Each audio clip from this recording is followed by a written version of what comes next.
ଏହି ଯନ୍ତ୍ରୀଙ୍କୁ ଭଲ ଭାବରେ ଦେଖନ୍ତୁ। ଏ ହେଉଛନ୍ତି ଜଳ ସମ୍ପଦ ବିଭାଗର ସର୍ବୋଚ୍ଚ ଯନ୍ତ୍ରୀ ଭକ୍ତ ରଞ୍ଜନ ମହାନ୍ତି। ବିଜେଡି ସରକାର ଅମଳରେ ଲୁଟିକି ଖାଉଥିଲେ, ଡବଲ ଇଞ୍ଜିନ ସରକାରରେ ବସିକି ଖାଉଛନ୍ତି। ଦୀର୍ଘ ଦିନ ହେବ ବାବୁ ବସିକି ନେଉଛନ୍ତି ଲକ୍ଷାଧିକ ଟଙ୍କାର ଦରମା। କାହିଁକି କିଛି ମିଳୁନି ପଦ? ବିଜେଡି ସହ କି ଭାବଥିଲା ଯନ୍ତ୍ରୀ ଭକ୍ତ ବାବୁଙ୍କ ସମ୍ପର୍କ?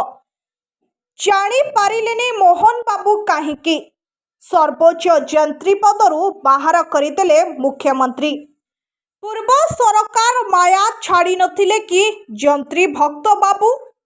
ଅନେକ ଦୁର୍ନୀତିରେ ସାମିଲ ଥାଇ ମଧ୍ୟ କାହିଁକି ଚୁପ୍ ବସିଛନ୍ତି? ମୁଖ୍ୟମନ୍ତ୍ରୀ ଯନ୍ତ୍ରୀ ଭକ୍ତ ବାବୁଙ୍କ ସହଯୋଗୀମାନଙ୍କୁ ଭିଜିଲାନ୍ସ ଗିରଫ କରିସାରିଛି। ସରକାର କାହିଁକି ଚୁପ୍ ବସିଛନ୍ତି? କେବେ ଭକ୍ତ ବାବୁଙ୍କୁ ରେଡ୍ କରିବ ଭିଜିଲାନ୍ସ?